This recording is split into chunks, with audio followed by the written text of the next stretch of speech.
La historia de Belicena Vilca no es una historia de prensa rosa, tampoco una narración ficticia. Aquí se explica la historia de la humanidad desde tiempos inmemoriales, concretamente desde la Atlántida hasta nuestros días. Nos cuenta el gran engaño en el que hemos vivido la humanidad, sometida a las potencias del mal. En este libro encontraréis respuesta a las múltiples preguntas que os podéis hacer y también os da las claves para salir del gran engaño y poder volver al origen, vuestro origen espiritual.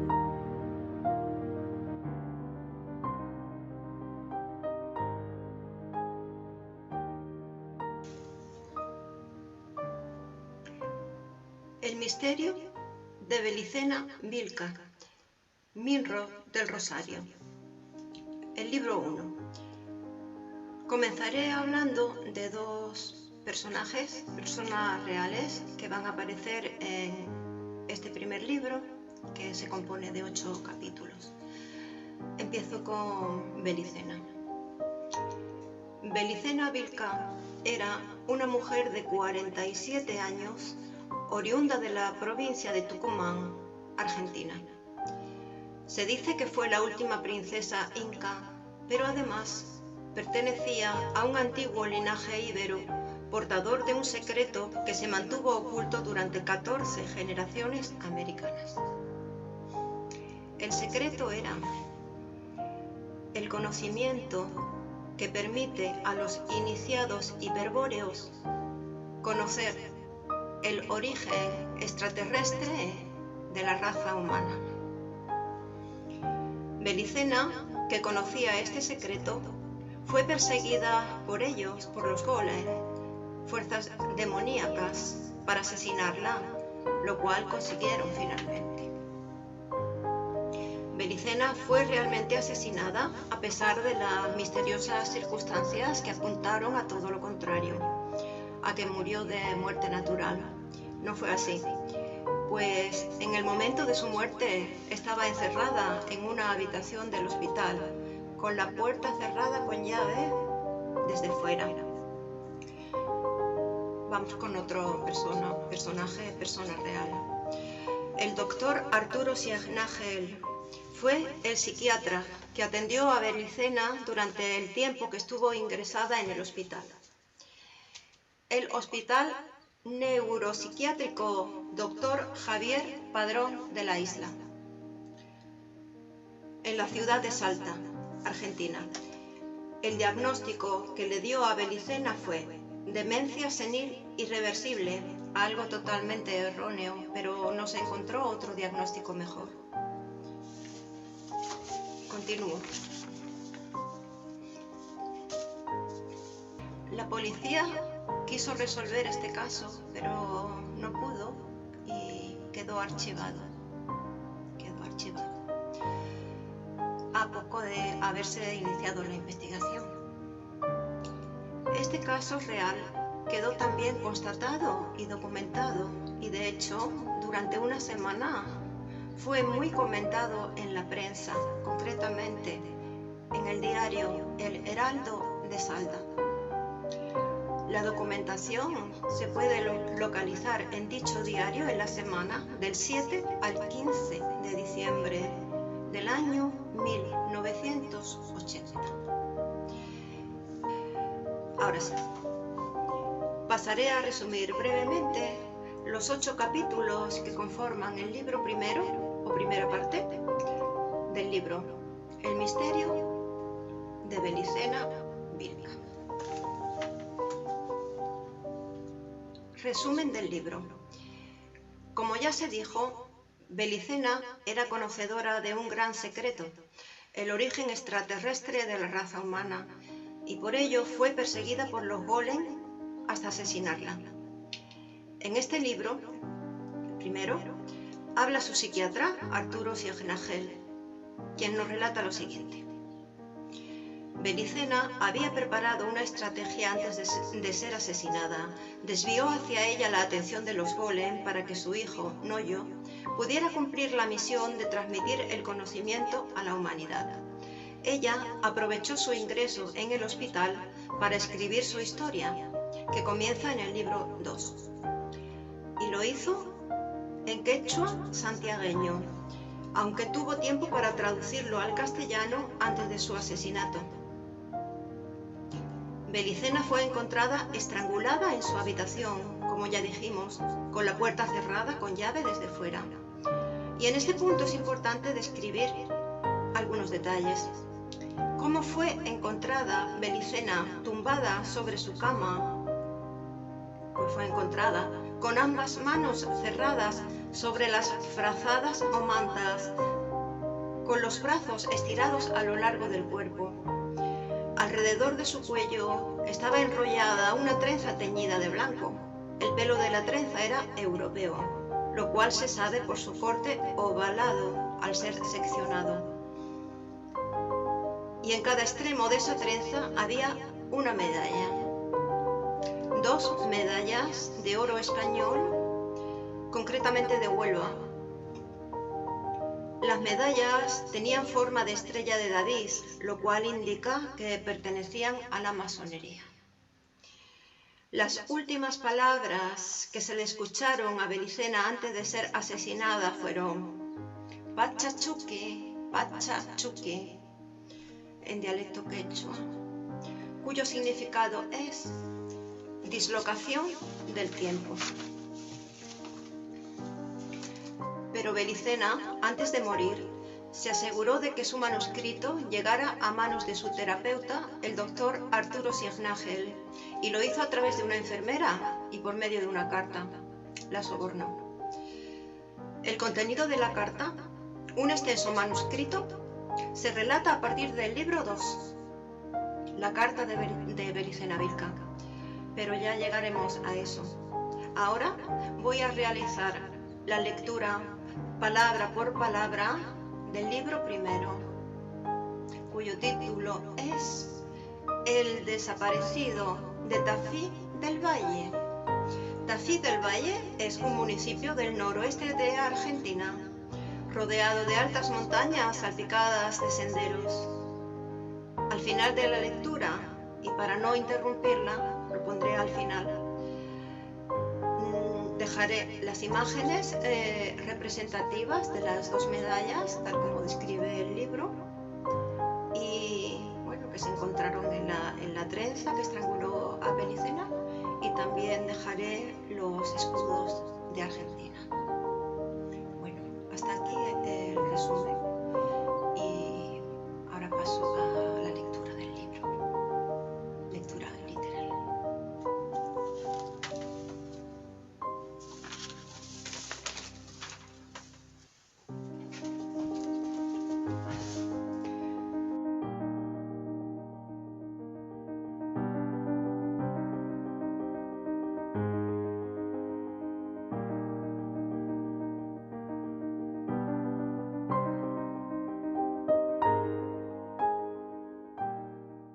Libro primero. El desaparecido de Tafí del Valle. Capítulo 1. Conocí a Belicena cuando se encontraba internada en el Hospital Neuropsiquiátrico Dr. Javier Padrón Isla, de la ciudad de Salta, con diagnóstico demencia senil irreversible. Siendo médico del pabellón B de enfermos incurables, he debido prestar atención a la referida enferma durante un largo año en el que le apliqué todos los recursos que la ciencia psiquiátrica y mi extensa experiencia en la profesión me brindaban para intentar vanamente su recuperación. Como se verá más adelante, su historia fue escrita por ella misma, en tanto permanecía en aquel triste encierro. Dedicó a este fin todo el tiempo disponible, que era mucho, pues la Junta Médica la había autorizado a escribir, dado que tal actividad redundaba en evidentes resultados terapéuticos sobre el ánimo de la paciente. Sin embargo, nadie sabía a qué se referían sus escritos y si ellos revelaban alguna coherencia lógica, información que hubiese sido útil para confirmar o corregir el diagnóstico adverso. Dos motivos impedían conocer el contenido de sus manuscritos. El primero y principal consistía en que la enferma escribía en quechua santiagueño, una lengua que solo se hablaba en su región natal. En secreto, al parecer, Belicena Vilca tradujo los manuscritos al castellano pocos días antes de morir. El segundo motivo era el celo homicida que ponía en evitar la lectura de los textos, lo que se tradujo un día en un violento incidente con una enfermera que osó posar los ojos sobre una de sus páginas, mas como lo que interesaba era mantenerla tranquila y la escritura contribuía a entretenerla en ese estado, se optó por no contradecir sus maníacos deseos y se le permitió ocultar los manuscritos en un portafolio del cual no se separaba en ningún momento. No obstante, parte de su historia me fue relatada por ella misma mientras duró su convalecencia, ya que mediante largos monólogos a los que frecuentemente la llevaba el psicoanálisis, en los días en que cierta estabilidad mental permitía esta terapia o involuntariamente cuando el tratamiento de la narcosis la sumía en un pesado sopor durante el cual, sin embargo, no disminuía nunca la actividad oral. Naturalmente, no podía darse crédito a sus declaraciones, no solo por su condición de enferma mental, sino por el tenor de las mismas, que eran increíbles y alucinantes. Nunca podría calificarse con mayor justicia a su relato como a la historia propia de un loco. La situación de alienada de Belicena Vilca seguramente desalentará a los lectores sobre la veracidad de los sucesos narrados. Es comprensible, pues tan solo un año atrás yo mismo hubiera hecho todo lo posible por impedir la divulgación de un material que la prudencia y la ética profesional aconsejan mantener en los reservados ámbitos de la historia clínica y el legajo personal. Pero he aquí que la súbita muerte de Belicena Vilca vino a trastornar este racional punto de vista y me llevó a pensar que la historia registra el paso de venerables figuras por las celdas de célebres loqueros. Recordé a Nietzsche, R. Pound, Antonin Artaud, el ajedrecista Morphy, el matemático Cantor y muchos otros. Razoné que aquellos famosos personajes presentaban cuadros de esquizofrenia aguda, como mi paciente, lo cual significa que la conciencia se halla fragmentada, aunque no disuelta, y pueden eventualmente producirse estados de lucidez temporal, donde la conducta es más o menos normal. Me dije que si Cantor elaboró la genial teoría de los números transfinitos en el manicomio, y si Nietzsche, durante sus 10 años de internado, podía citar a Homero, Empédocles y casi cualquier clásico de memoria, y en griego antiguo, era posible, en una medida infinitamente menor, que el relato de Belicena Vilca fuese en parte verdadero. Claro, este silogismo aparentemente inconsciente sorprenderá al lector, pero es que todo esto lo pensé deprisa, muy deprisa, porque Belicena Vilca había sido asesinada. Capítulo 2. Aquel desagradable suceso perturbó la marcha impecable del nosocomio, sumiéndonos a todos en un estado de malestar y angustia indescriptible. Especialmente afectado resultó nuestro director, el eminente doctor Cortés, quien temía que el escándalo llegase a mancillar el nombre del ilustre prócer local que lleva el hospital, hecho que, según su clara lógica, influiría en los cheques que la poderosa familia del finado hacía llegar mensualmente. No cansaré al lector con detalles, porque este caso fue muy comentado por la prensa y si desea hacerlo, puede consultar el diario El Heraldo de Salta en las ediciones de la semana que va del 7 al 15 de enero de 1980, donde hallará toda la información. Solo recordaré aquí lo esencial, ya que el desarrollo de este verídico caso requiere considerar las extrañas circunstancias en que ocurrió el crimen y el misterio que lo rodeó, y que aún persiste, pues la policía no logró esclarecerlo, y dignos funcionarios manifiestan dudas sobre si ello será posible algún día, porque dos elementos tan absurdos como irracionales intervienen de manera definitiva en el fatal desenlace, impidiendo toda posibilidad de realizar conjeturas coherentes. El primero es un hecho inobjetablemente verídico. El crimen se concretó en una celda para enfermos psicóticos, herméticamente cerrada, con una pesada puerta de acero entre las 0:00 horas y las 2:00 horas del 6 de enero, sin que nadie, absolutamente nadie, hubiese entrado durante ese lapso. Esto se corroboró felizmente gracias a un suceso fortuito. Siendo la noche anterior 5 de enero, es decir, día de festejo de Reyes Magos, parte del personal fue a repartir regalos al Hospital de Niños y al Orfelinato San Francisco de Asís. Entre ellos estaba nuestro eximio director, el doctor Cortés, quien a las 23 horas ya había regresado, luciendo aún el traje de Papá Noel y dispuesto a efectuar la recorrida diaria que desde incontables años realiza por todos los pabellones para recoger los informes finales. Pues bien, el propio doctor Cortés vio por última vez viva a Belicena a las 23:50 horas, cuando a raíz de una crisis histérica en su segunda fase, promovió un general desorden en el pabellón B.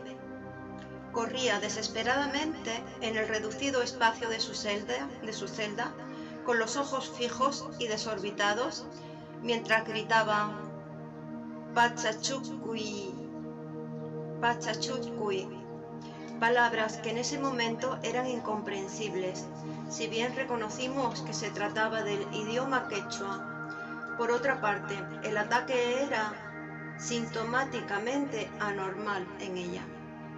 El doctor Cortés ordenó una inmediata dosis de Valium, sumiendo a la infortunada Belicena Vilca en un sopor del que solo habría de salir un instante para ver la muerte de cerca, tal como lo sugería la expresión de tremendo horror con que se hallaba crispado su rostro cuando fue encontrada, ya muerta, 3 horas más tarde. Y aquí surge el misterio. El primer elemento que desconcertó y sorprendió a los avezados policías, luego de ser atendida la paciente, serían las 0:00 horas. Todos nos retiramos de la celda, siendo esta cerrada por el doctor Cortés, quien inadvertidamente guardó la llave en uno de los bolsillos de su traje de Papá Noel, olvidando luego depositarla en el tablero general de llaves. A las 3 de la mañana, al ir la enfermera de turno a recorrer la ronda habitual, notó la falta de la llave, de la cual nadie supo dar parte. Dedujo de ello que habría sido llevada por el doctor Cortés, y como los duplicados se encuentran en la oficina del mismo, no le quedó otra alternativa más que llamarle a su casa. No fue necesario hacerlo, pues la operadora del conmutador interno informó que el doctor aún permanecía en el hospital, aunque estaba a punto de retirarse. Avisado este de su error, decidió subir al pabellón B para entregar la llave y realizar una breve inspección ocular. Es decir, que durante esas 3 horas, la llave, único medio para abrir la puerta blindada de la celda, estuvo en poder del doctor Cortés. Pero el director del hospital era un hombre de reconocida trayectoria social, cuyas virtudes morales han sido siempre exaltadas como ejemplo digno de emulación y de quien por último nadie osaría dudar, ni siquiera el experimentado policía Maidana, a cargo de la investigación del caso. En fin, el doctor Cortés abrió la puerta de la celda acompañado por mí y la enfermera García exactamente a las 3:05 horas. Un olor penetrante y dulzón fue lo primero que nos llamó la atención. Era una fragancia como a sahumerio de sándalo o incienso, y resultaba tan fuera de lugar allí que nos miramos perplejos. Pero esto solo fue un instante, pues lo que vino después concentró toda nuestra atención.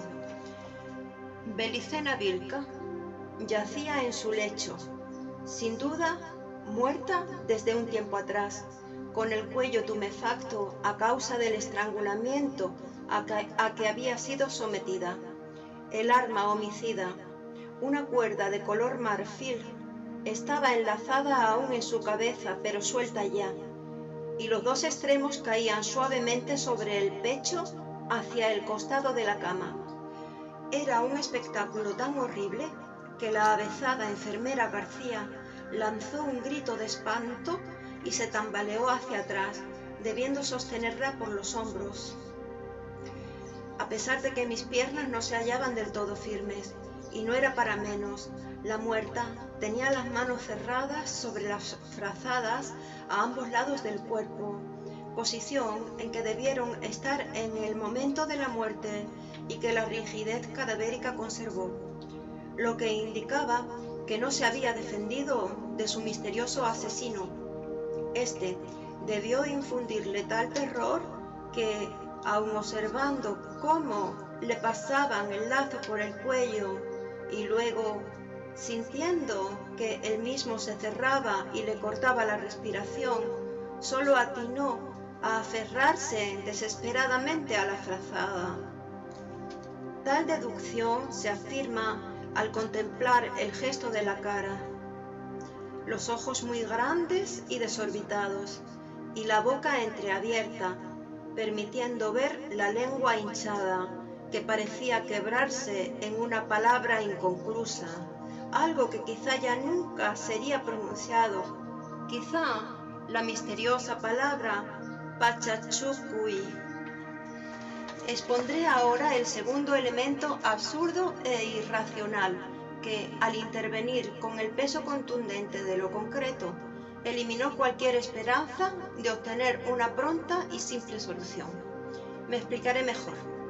El hecho incomprensible de que la puerta estuviese cerrada con llave cuando se cometía el crimen, primer elemento, podía pasarse por alto, estableciendo las hipótesis lógicas, aunque improbables, de que el asesino poseyese otra llave, o que existiese una conspiración por parte de miembros del cuerpo médico, etc. Al fin y al cabo, tales hipótesis las formulaba la policía, y lo que ellos pretendían era despojar el caso de todo misterio o ilusión sobrenatural. Pero la cuerda color marfil, segundo elemento, consistía en un objeto demasiado tangible para pasarlo por alto. El segundo elemento fue la evidencia de que algo siniestro e irracional se había instalado irresistiblemente entre nosotros. Se trataba de una cuerda de 1 metro de largo, construida con cabello, al parecer humano, trenzado y teñido. Pero lo insólito estaba representado por las 2 medallas de oro, una en cada extremo, girando locamente en 2 pequeños conos de oro. Las medallas en sí constituían lo más absurdo del conjunto, exactamente iguales en sus formas de estrellas de David. No lo eran, sin embargo, sus grabados e inscripciones. Una de ellas llevaba cincelado en el relieve un trébol de 4 hojas, labrado en el hexágono central. La otra mostraba un fruto que, indudablemente, correspondía a la granada. Yo las encontré parecidas a ciertas joyas masónicas que vi en una exposición del Rotary Club, pero la familiaridad terminó en cuanto hice memoria y razoné que el único punto de semejanza entre estas y aquellas era la estrella de David, que, como todos saben, está formada por 2 triángulos equiláteros entrelazados. Es un símbolo adoptado desde hace milenios por el pueblo hebreo para identificarse, tal como puede comprobarse hoy en día viéndola en la bandera del Estado de Israel. Las partes posteriores de las medallas llevaban inscripciones, mas estas, lejos de aclarar algo, aumentaban nuestra confusión, pues estaban redactadas en 2 idiomas distintos. Una frase grabada horizontalmente en el centro estaba escrita en caracteres hebreos, aunque tales signos no eran los mismos en cada medalla. Rodeando a estas palabras había otra inscripción en letras latinas, esta vez idéntica para ambas joyas. En este momento nadie pudo aclarar a qué idioma pertenecía. Ada, Aes, Side, Draoi, Mac, HWCH. Las palabras hebreas, por su parte, decían: en la granada, 4 letras hebreas, y en el trébol, 4 letras hebreas.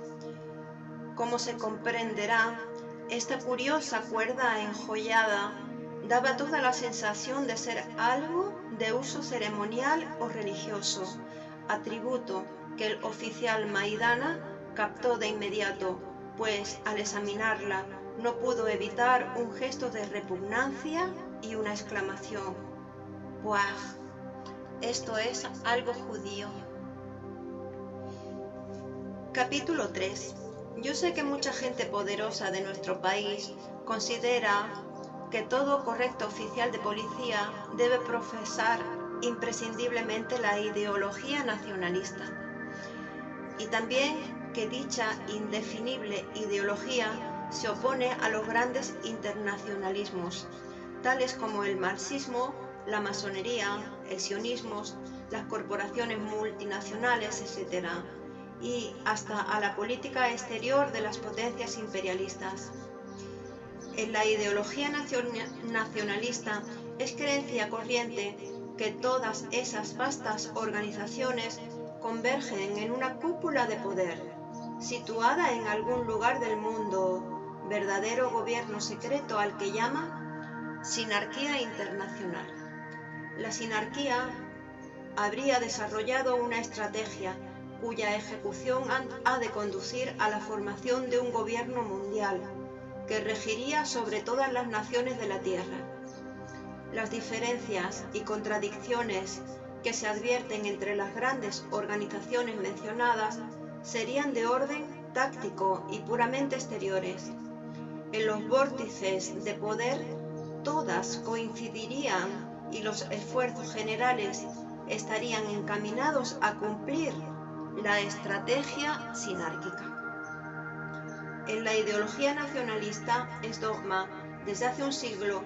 La sinarquía ha sido fundada por los judíos con la pretensión de asegurarse el dominio del mundo y dar así cumplimiento a las profecías emanadas de la Biblia y a mandamientos del Talmud. Por eso, los nacionalistas que sostienen estas ideas suelen odiar ardientemente a los judíos.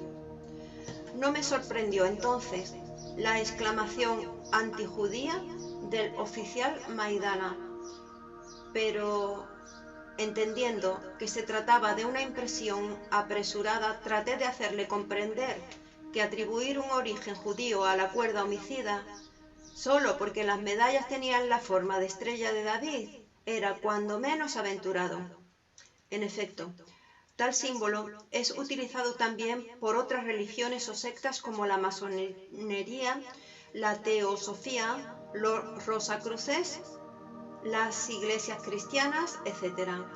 Además, le dije, estaba la granada y el trébol, constituyendo una combinación extraña, y las inscripciones indescifrables y el cordón del cabello teñido, no sería tan fácil calificar el conjunto. Aunque parezca increíble, algo faltaba en la celda de Belicena Vilca: el portafolios con todos sus escritos. La policía, al enterarse de su contenido y considerarlo como absolutamente carente de valor, descartó de inmediato una posible sustracción y se negó terminantemente a vincularlo al móvil del crimen. Antes bien, intentó persuadirnos a nosotros de que el portafolios pudiese haber ido a parar al incinerador del hospital, sea por accidente, sea por represalia de alguna enfermera fastidiada por el excesivo celo con que lo cuidaba la enferma.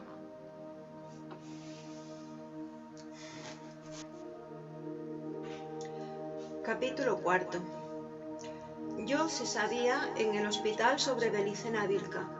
Llegó en diciembre del 78 en una ambulancia del ejército.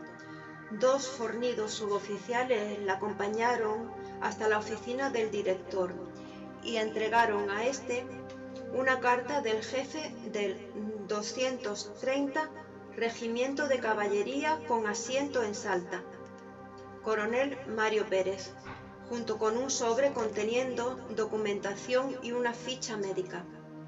En la carta nos informó luego el doctor Cortés. El coronel le solicitaba que ingresara como paciente del hospital a Belicena Vilca, quien padecía una enfermedad mental debidamente comprobada por los médicos militares que firmaban los estudios adjuntos. La mujer, oriunda de la provincia de Tucumán, tenía un único hijo desaparecido durante la gran represión de 1977. Ignorando el paradero de este y aparentemente abrigando la certeza de que las autoridades le negaban información, comenzó a moverse resueltamente por varias provincias del norte argentino e incluso salió del país, viajando por el interior de Bolivia y Perú. Esa conducta resultó sospechosa para los servicios de inteligencia, quienes la sometieron a intensa vigilancia y finalmente la detuvieron. Fue durante los duros interrogatorios que se consideró la posibilidad de que Belicena Vilca estuviera mentalmente desequilibrada, por lo que, luego de las consultas a médicos militares, se había dispuesto su traslado al Hospital Neuropsiquiátrico Dr. Javier Patrón de la isla.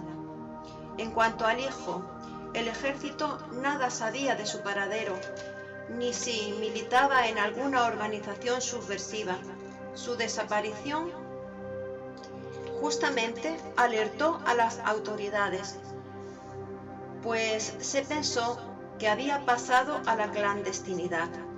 Esta idea se afirmó al conocerse la sorprendente actividad de la madre, asunto que motivó finalmente su detención. La información precedente la suministraba el coronel para que no se diera crédito a las historias o a los reclamos que pudiera hacer la enferma. Según el doctor Cortés, el tono de la carta no admitía réplica. Era casi una orden internar a Belicena Vilca. en su criterio se debían considerar dos posibilidades: o la mujer enloqueció durante el interrogatorio, o la historia que planteaba el ejército era real. Lo que debía descartarse de plano era una tercera variante, que supiera algo sobre la subversión. En este caso, habría sido ejecutada.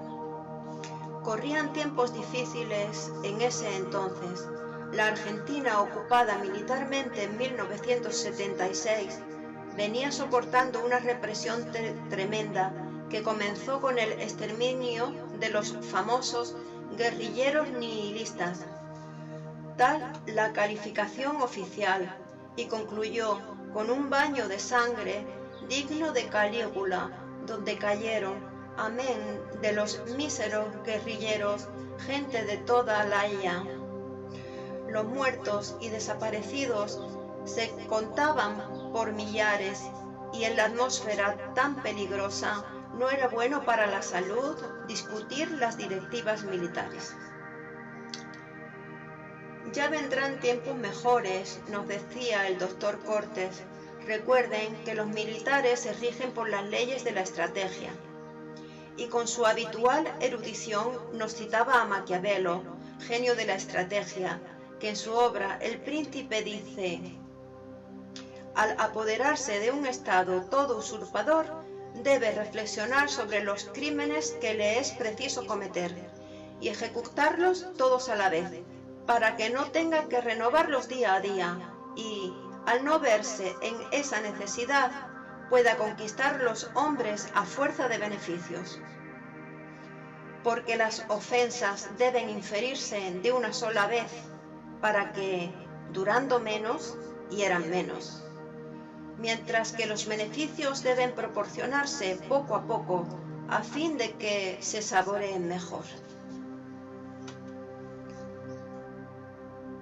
Esta era, para el doctor Cortés, la filosofía del gobierno. Recuerdo, como si fuera hoy, cuando acompañé a Belicena Vilca al pabellón B, impresionado por su trato culto y su sencilla prestancia. Sin ser realmente alta, lo parecía, debido a su cuerpo menudo pero erguido. El cabello, negro y lacio, de suaves filamentos, le caía hasta la cintura. Los ojos, ligeramente rasgados, eran verdes, y la nariz, algo prominente, daba un efecto de firmeza al rostro, enmarcado en un óvalo casi perfecto. Su boca, proporcionada, era de labios carnosos, las cejas pobladas y rectas sobre los ojos.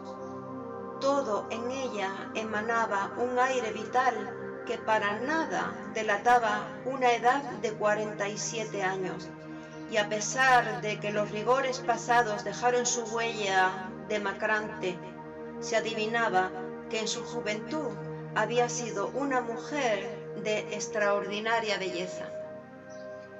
Los estudios realizados en el hospital confirmaron que Belicena padecía algún tipo de esquizofrenia, por lo que el doctor Cortés, no tan sensible a consideraciones estéticas, decidió mantener el diagnóstico de los médicos militares: demencia senil irreversible, aunque tal valoración fuese totalmente injusta. Mientras caminaba por los pasillos rumbo al pabellón B, recibí la primera de las incontables sorpresas que me daría el trato con Belicena Vilca y su extraña historia. Leyendo el letrero de material plástico con mi nombre abrochado en el bolsillo de la chaquetilla, dijo: «Doctor Arturo Signagel, tiene usted un nombre mágico. Oso de la garra victoriosa, ¿lo sabía?» «Supongo que sí», respondí, mientras traducía mentalmente. Arturo, del griego artos, significa oso. Sieg quiere decir victoria en alemán, y Nagel, garra, en el mismo idioma. «Lo que me sorprende», agregué, «es que lo sepa usted. ¿Entiende griego y alemán?» «Oh, no es necesario, doctor. yo veo con la sangre. Sé lo que siempre supe, me dijo con una sonrisa candorosa. Sí que está enferma, pensé neciamente, creyendo que aludía a la teoría de la reencarnación como hacen los espiritistas, clientes permanentes de nuestros pabellones.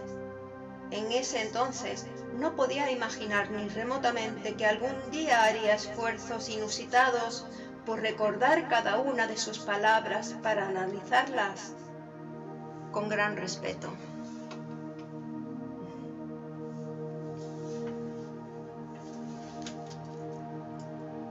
Capítulo 5.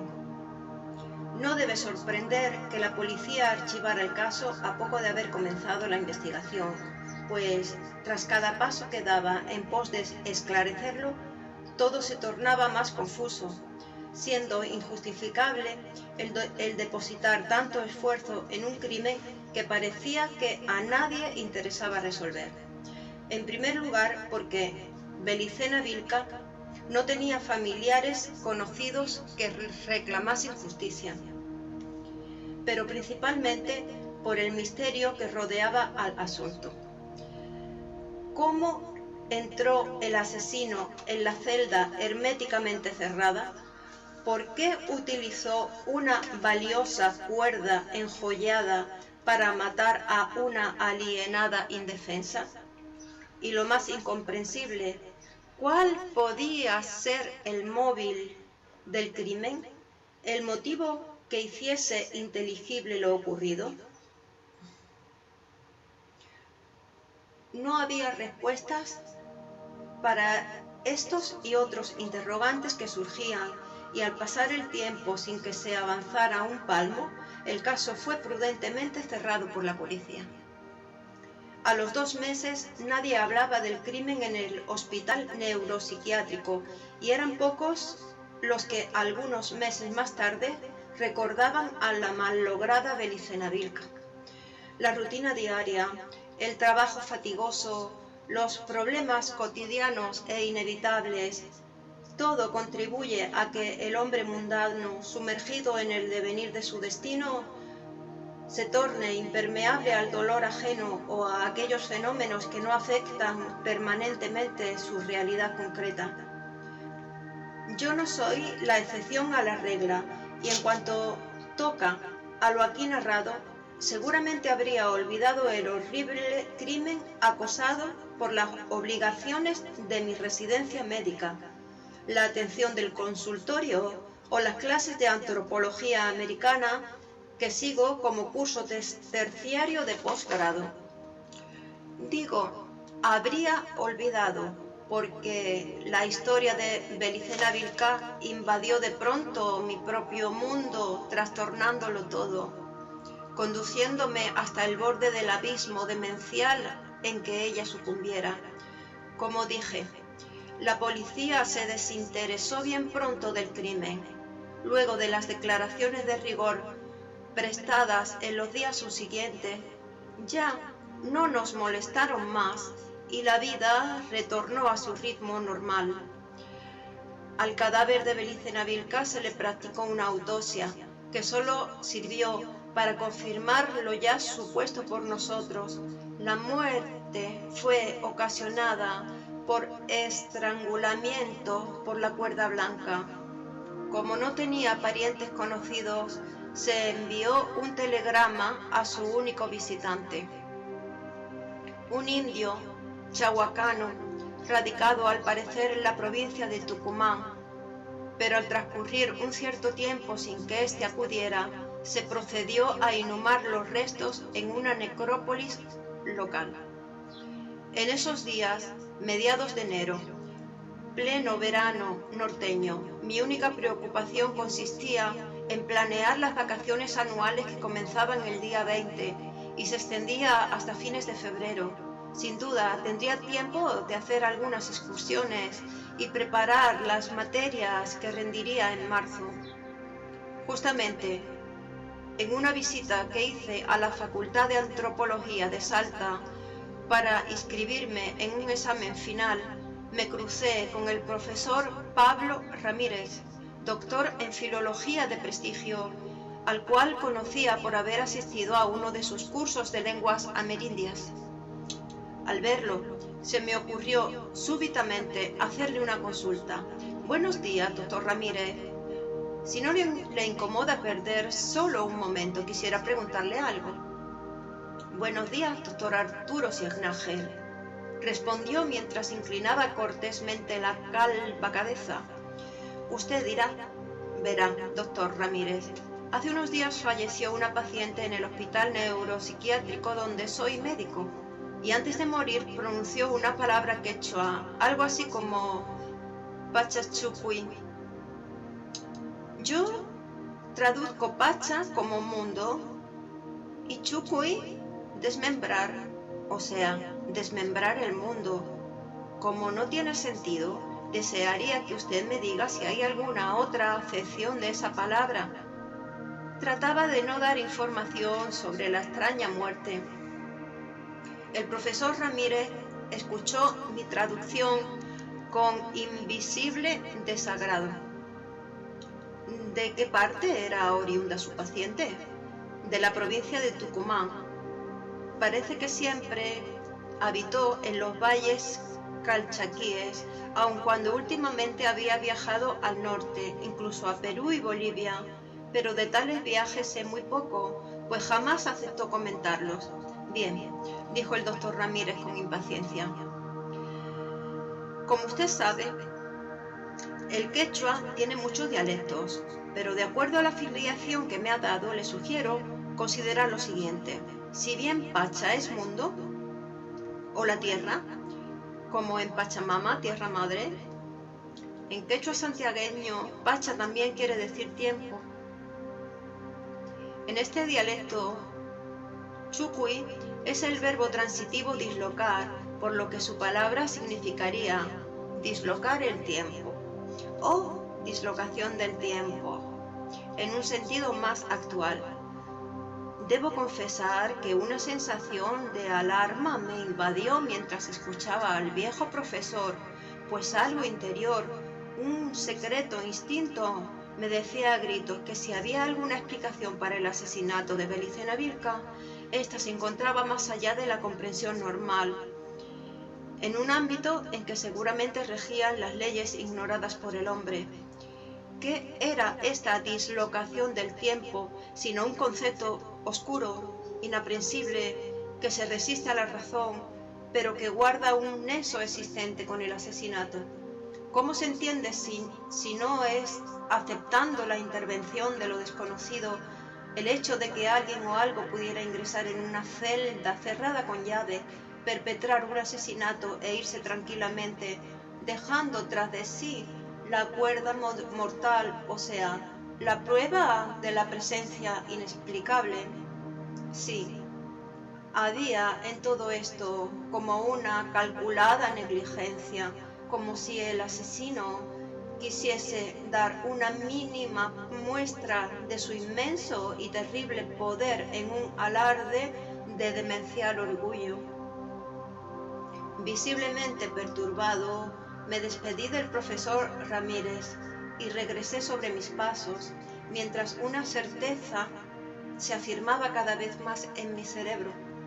Belicena Vilca sabía que un peligro mortal la acechaba cuando gritaba Pachachucuy, Pachachucuy. Capítulo 6. El asunto me intrigaba y aunque dudaba que se hubiese avanzado algo, decidí conseguir toda la información sobre el crimen. Cuando discutimos con el oficial Maidana sobre la probable filiación de la cuerda enjollada, quedé con este en acercarle alguna publicación masónica para que comprobara la similitud solo exterior de las medallas con unas joyas destinadas a rituales de distintos grados de dicha organización. En su momento, no pensaba cumplir dicha promesa que hice en un desesperado intento por convencer a los policías del carácter ritual del asesinato. Al ver que estos evadían el bulto y buscaban una solución racional que a mi juicio no existía. Ahora pensaba valerme de ella como excusa para obtener información. Busqué los 3 enormes tomos del diccionario de la francmasonería en la biblioteca de la universidad y me dirigí a la jefatura de policía. En Salta, esta ocupa un antiguo edificio colonial pegado al Cabildo, frente a la plaza principal, florida y provinciana. Estacioné el automóvil junto a un parquímetro, a varias cuadras de mi destino, y caminé por la calle Belgrano rumbo al centro. Al llegar a la iglesia del Sagrado Corazón, con su edificio de más de 300 años, iba pensando en la juventud de la América Blanca ante la milenaria Europa. A pesar de que aquí no se construyó nada más atrás de 400 años, nos estremece lo secular que sentimos antiguo y remoto. Me faltaba transitar la cuadra de la Recoba con sus arcos centenarios, bajo los cuales se puede tomar un café y leer el diario o simplemente contemplar los altos cerros lejanos que rodean el Valle del Lerma. Atravesé varios pasillos de aspecto sombrío hasta encontrar una puerta coronada por un cartel enlozado cuyas cachaduras apenas permitían leer. Oficina General de Investigaciones. Más abajo otro cartel de plástico anunciaba: Subcomisaría Maidana, llame antes de entrar. Las cosas salieron mejor de lo que yo esperaba. Mientras el oficial Maidana, con salvaje alegría, examinaba los diccionarios, en mis manos se deslizaban febrilmente las pocas fojas del expediente caratulado: Belicena Vilcán, homicidio intencional. Así, acompañado por los insultos que el policía nacionalista lanzaba cuando algo de lo que leía causaba su furia, pude averiguar lo que deseaba. Se habían practicado análisis varios a la cuerda homicida, siendo esta destruida en parte durante los ensayos. Una de las medallas fue fundida y el material sometido a análisis de espectroscopia molecular, citándose en fojas el informe final y remitiéndose al informe principal adjunto para cualquier discusión sobre la interpretación del mismo. La conclusión era que, de acuerdo a los minerales y metales que intervenían en la aleación del oro, este tendría como seguro origen un país de Europa, España. Con más precisión se mencionaba la zona Río Tinto, en la provincia de Huelva. Caballero Cadoch. ¿Qué carajo quiere decir esto, doctor?, interrumpió bruscamente mi lectura el oficial Maidana, que leía: Ritual del grado 30. Es una palabra hebrea que significa muy santo. El título sería Caballero muy santo, dije. El oficial tenía los ojos inyectados de sangre. Sargento Quiroga, gritó, venga a ver lo que hacen los masones. El sargento acudió presuroso. Era un criollo fornido como un quebracho, pero de evidente pocas luces, quien sumó su voz obsecuentemente al concierto de maldiciones que ejecutaba el oficial. Seguí leyendo el expediente. Un trozo de cuerda de pelo se envió al laboratorio de análisis patológico de la Facultad de Medicina. El informe remitido por la universidad indicaba que el pelo era cabello humano, posiblemente de mujer. La sustancia usada en el teñido era simplemente lechada de cal, a la que se agregó un poco de jugo vegetal ácido para restar alcalinidad. Pero lo más curioso era que la universidad podía certificar la raza a la que pertenecía la mujer a quien se cortó el cabello fatal. La sección ovalada de las fibras pilosas estudiadas no dejaban lugar a dudas.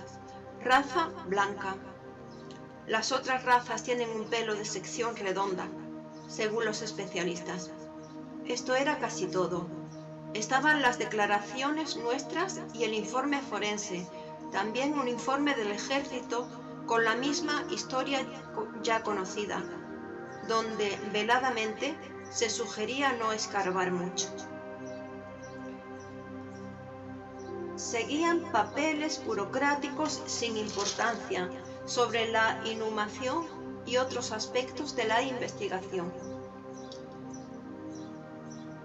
Pero sobre el crimen en sí no se había avanzado mucho. En resumen, huellas dactilares. No había otra huella que las de la occisa y el personal del hospital. B. Otra llave. No costaba. C. Peritaje en la puerta. Indicó que los goznes estaban intactos, igual que la cerradura. No hubo forzaduras con ganzúa, barreta ni de ninguna especie. D. Peritaje forense. Muerte por estrangulamiento. E. Peritaje del arma homicida. Cuerda de pelo humano, teñida con cal, medallas de oro español de significado desconocido. Ni una palabra sobre la desaparición del portafolios y por lo visto no se había considerado útil investigar las leyendas grabadas en las joyas. «¡Perros judíos!», gritaba el oficial, que leía el artículo jesuita, donde hay un cuadro titulado «La Compañía de Jesús vista por la masonería», en el cual se ve, entre innumerables símbolos de todo tipo, al superior general de la orden jesuita sentado sobre una montaña de cráneos, de donde asoma también la cruz de Cristo. Como buen nacionalista católico se sentía agraviado, ofendido personalmente por la perfidia de la judeo-masonería. No creí conveniente aclararle que la Compañía de Jesús creó en el siglo XIX el rito masón del Real Arco, el cual fue finalmente adherido al Gran Oriente inglés, del rito escocés antiguo y aceptado. Con lo que ambas organizaciones establecieron puntos de contactos permanentes. Desgraciadamente, la prueba está a la vista hoy día al considerar el marxismo aristocrático que sustentan los pensadores jesuitas. Sería ridículo admitir la existencia de una sinarquía internacional y creer que la Iglesia romana, organización temporal, está exenta de su control. Pero sería inútil. El oficial no aceptaría este razonamiento. Cargué los pesados tomos y me despedí del subcomisario Maidana. «Adiós, oficial. Si me necesita, no tiene más que llamar al hospital». «Hasta siempre, doctor. Le agradezco la colaboración que nos ha prestado». Capítulo 7. Era viernes y podría descansar el fin de semana en la vieja casa solariega de Cerrillos, un pueblo bellísimo que se encuentra a 18 kilómetros de Salta, sobre el mismo camino que conduce a Cafayate, en el corazón de los valles calchaquíes, y más allá, a Santa María de Catamarca. Allí vivían mis padres, ancianos ya, y una hermana viuda con 2 niños. La perspectiva de verlos y pasar unos días con ellos siempre me colmaba de alegría. Así pues, no debe impresionar a nadie que unas horas más tarde, mientras conducía el automóvil por el camino bordeado de viñas, no pensase más en el horrible crimen. Sin embargo, estaba escrito que la paz sería breve. En menos de 1 hora, mi vida se hizo trizas y un futuro de médico, antropólogo, catedrático, es decir, profesional cabal, desapareció como probable destino para mí. En la casa de mis padres me esperaba la carta de Belicena Vilca y el comienzo de la locura. Si tan solo no la hubiese leído, cuánto dolor, muerte y duelo causé a mis seres queridos por haber leído aquella carta. Y lo más nefasto, haber creído en lo que ella decía. Y con seguridad, nada nos habría pasado de no recibir la carta. ¿Cuánto me arrepentiría 3 meses después por haberle dado crédito en ese mismo lugar? El lunes siguiente comenzaban mis vacaciones y al volver al hospital, en marzo, todo estaría olvidado. No debí leerla. Esa fue mi última oportunidad de continuar siendo normal, es decir, cómoda y mediocremente normal. Amado por todos, respetado por todos y desde luego por el buen Creador. Sí, no es una blasfemia. El buen Dios Creador debía estar orgulloso de mí. No interfería para nada sus grandiosos planes y contribuía en la manera de lo posible al bien común. ¿Qué más se podía esperar de un humilde médico psiquiatra salteño? Pero mucho me temo que ahora que lo he perdido todo, hasta he perdido el favor del Creador, habrá que leer la carta de Belicena Vilca y conocer el resto de la historia para disentir o coincidir conmigo. Como dije, no debí haberla leído y todo habría continuado igual, pero está visto que en la vida de ciertas personas hay como trampas cuidadosamente montadas. Basta tocar un resorte para que se desencadenen mecanismos irreversibles. Capítulo 8. Canuto, el perro viejo ovejero, se acercó corriendo para festejar mi llegada, mientras maniobraba con el coche y cerraba la tranquera. Todavía me faltaba recorrer otros 200 metros hasta la casa. Hice subir a Canuto en el asiento delantero y arranqué. Así era siempre. Manejaba con una mano y con la otra acariciaba al viejo can durante esos 200 metros, que le pertenecían solo a él. Vi acercarse la figura de mis padres, sentados bajo los centenarios enlapachos del patio, y sentí las risas de mis amados sobrinos. Era la familia, una de las cosas más bellas que puede concebir un solterón empedernido como yo. Buongiorno a tutti, bromeé, mientras bajaba el maletín y buscaba las consabidas golosinas para los niños. ¿Qué tal van las viñas, papá? ¿De qué nos sirve esta abundancia si este año no tendremos vendimia? Oh, mein Gott. Este gobierno llevará a todo el mundo a la quiebra. Bueno, papá, calma, ya no tienes que hacerte mala sangre. Mira, te traje un regalo. Le alcancé el cassette de Angelito Vargas y mientras lo colocaba en el reproductor portátil, sorbí el mate que mi hermana cebaba y hacía circular silenciosamente de mano en mano.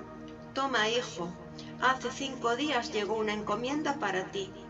La retiramos para hacértela llegar, pero como nadie iba para Salta, quedó aquí. Debes dar tu domicilio de la ciudad. Algún día puede llegarte algo urgente aquí y tú no estarás. Mamá continuó riñéndome en tanto la voz de Angelito Vargas desgranaba el tango a pan y agua, pero yo no escuchaba nada. Absorto en el remitente del paquete, donde claramente se leía Belicena Vilca, mi corazón parecía haberse detenido. El paquete contenía el portafolios y dentro de él un sobre con una extensa carta, tan extensa que, se diría, Belicena Vilca empleó todo su tiempo libre, durante meses, en escribirla. A continuación la transcribo sin quitar ni agregar una coma. Deseo que el lector comparta en toda su dimensión el misterio que se abría ante mí al leer aquella asombrosa misiva.